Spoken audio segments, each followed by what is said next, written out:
Babar Azam the captain. जब आप ये लाइन सुनते थे तो पिछले 8 सालों में सिर्फ एक ही डिबेट थी कि ट्रॉफी कहां है। रन्स बनाते हैं, अपने लिए खेलते हैं, पर्सनल माइलस्टोन्स के लिए खेलते हैं, अपनी player of the series, player of the tournament की ट्रॉफियां भरी पड़ी हैं, पर वो कैबिनेट हाली है उस ट्रॉफी का जो आपने टीम के लिए जीती हो।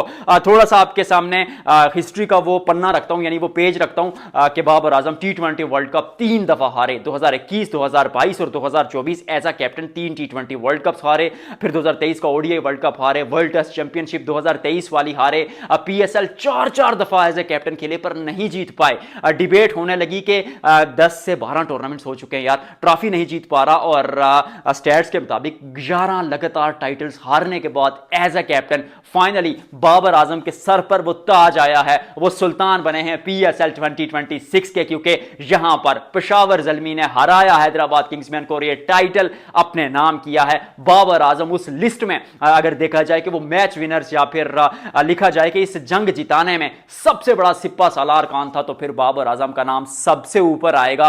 क्यों? क्योंकि 12 मैचेस में 588 रन, लाजवाब बल्लेबाजी, स्ट्राइक रेट का बहुत रोला डला था, बहुत डिबेट हुई, साल हा साल हुई कि इस खिलाड़ी के खेलने का तरीका T20 क्रिकेट के मुवाफिक नहीं है या T20 क्रिकेट के मुताबिक नहीं है, लेकिन इस साल 145 के स्ट्राइक रेट से फिर 75 की एवरेज, जो कि एकदम लाजवाब, और 64 चौके। चौकू में तो मास्टर है बंदा, थोड़ी सी भी दरार देखता है वहां से जड़ देता है 4, फिर 16-17 छक्के भी मारे और 2 सेंचुरियां और 3 फिफ्टियां भी लगाई पूरी कैंपेन में। अपने कंधों पर बोझ उठाया, पेशावर ज़ल्मी की बल्लेबाजी का साथ खूब उनका हाथ बिठाया कुशाल मेंडिस ने। और यहां पर एक बात कहूंगा कि कुशाल मेंडिस ने जो काम किया ना बाबर आजम के लिए, वही एक चीज थी जो बाबर को खास बनाती है कि सामने अगर आपके पास एक थोड़ा सा तेज खेलने वाला बल्लेबाज हो तो बाबर आजम आपकी टीम को उस बारी को कैरी करता है, एंड तक ले जाता है। और यही एक चीज है जिसने उनको बाबर आजम 20 सालों में बनाया, पिछले वो बचपन से जब खेलते थे, क्योंकि साथ अगर कोई खिलाड़ी हो तो इस खिलाड़ी की कद काठी अलग हो जाती है। पाकिस्तान टीम में मसला ये होता है कि साथ खेलने वाले होते कौन हैं।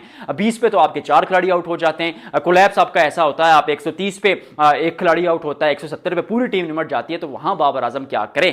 तो यही एक चीज थी जो मैं बहुत अरसे से चर्चा कर रहा हूं कि 2019 से 2022 तक जब पाकिस्तान टीम का पीक था, जहां आप वर्ल्ड कप का सेमीफाइनल खेले, फाइनल खेले, इंडिया को आपने हराया, जो हिस्ट्री में पाकिस्तान के सुपरस्टार्स भी हरा नहीं पाए थे। उस वक्त बाबर आजम परफॉर्म कर रहे थे, साथ थोड़ा बहुत निभा रहे थे रिजवान, तो फिर आपकी टीम जीत रही थी।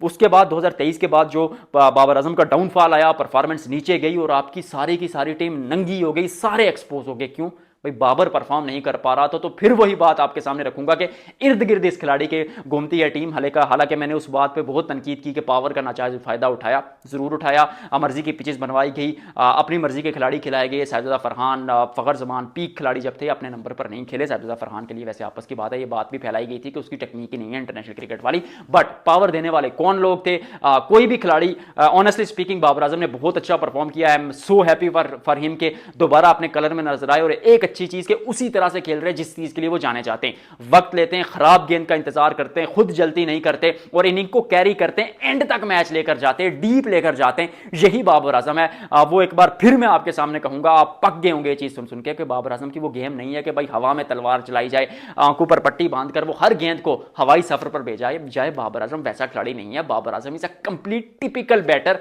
जो आपको रिक्वायर होता है उस लंबी रेस का घोड़ा जिसे कहते हैं ना, वो लंबी क्रिकेट के लिए। तो Babar Azam is that kind of player और T20 में एक आध खिलाड़ी ऐसा होना चाहिए, मुझे ऐसा लगता है, और इसने प्रूव भी किया। और जब सेटल होते तो फिर छक्के भी मारते, बड़े शॉट्स भी खेलते हैं। और 2 डिबेट्स हैं। देखिए ऑनेस्टली स्पीकिंग इसको ओवर हाइप अभी नहीं करना, क्योंकि पीएसएल में परफॉर्म किया, मुझे लगता है वनडे और टेस्ट में पाकिस्तान टीम में वो ऑलरेडी खेल रहे हैं, स्टिक करना चाहिए। डोमेस्टिक में चाहे वहां T20 खेल रहे, रेगुलर परफॉर्म करें, क्योंकि बिग बैश लीग का सीजन थोड़ी सी जब मुश्किल कंडीशंस थी तो वहां परफॉर्म नहीं कर पाए थे, लेकिन वहां से जब यहां आए पीएसएल में अच्छा परफॉर्म किया, क्योंकि यहां बैटिंग के लिए कंडीशंस अच्छी थी। I am not saying that कि इनिंग बुरी है, या कहीं लंडू अभी भी बात करेंगे कि बैटिंग पिचेस पर परफॉर्म कर रहा, भी प्रेशर कितना था। इतनी बड़ी जब आप स्पॉटलाइट में होते हैं, हर कोई आपकी बात कर रहा हो और लाखों लोग आपकी हार का इंतजार कर रहे हो, वहां परफॉर्म करना आसान नहीं होता। और फिर आप परफॉर्म करें ना करें, कुछ यूट्यूबर्स, कुछ बड़े बड़े सुपरस्टार्स भी, पाकिस्तान के साबिक बड़े बावे भी बाबर आजम के बारे में बात करते हैं। ये भी डिबेट चल रही है कि क्या वो बाबर की सक्सेस से चलते हैं। मुझे ऐसा लगता है कि प्रोग्राम, व्यूज और ये सारी चीजें बाबर के चलते ही आती हैं। दैट्स अ रियलिटी और he has proved once again. Clap कर लेते हैं उनके लिए, क्योंकि I am really happy for him. मेरे दिल के बहुत करीब है ये लड़का, हमारा लड़का है, हमसे ज्यादा किसी को प्यारा नहीं है। और जिस तरह की परफॉर्मेंस दी है, दैट्स एब्सोल्युटली माइंड ब्लोइंग। और ट्रॉफी यार, ट्रॉफी का इंतजार था, 11 टूर्नामेंट सारे थे एज अ कैप्टन, बहुत बातें हुई थी, ट्रॉफी कहां थी, आ गई trophy. Really happy and really hope के बाबर आजम अब इस चीज को कंटिन्यू करेंगे। I want see him at the higher stage once again. एक दफा एक ट्रॉफी खुदा रहा, बाबर, शाहीन, रिजवान इन जैसे खिलाड़ियों पर 2027 के वर्ल्ड कप में जाइए, जीत के लाइए, खूब शादियाने बजाएंगे, खूब जश्न बजाएंगे, लेकिन अभी इस पीएसएल को सेलिब्रेट करें, खुशियां बनाएं, पर ओवर हाइप ना करें, क्योंकि यहां कंडीशंस इंटरनेशनल क्रिकेट से अलग थी और उसके लिए आपको दोबारा डोमेस्टिक में जाकर ए टूर्स पर भी इवन चले जाएं। किसके स्टार उतरते हैं यार, परफॉर्म करें। बाबर साहब वेल डन, वेल प्लेड। मिलते हैं आपसे अगले व्लॉग में।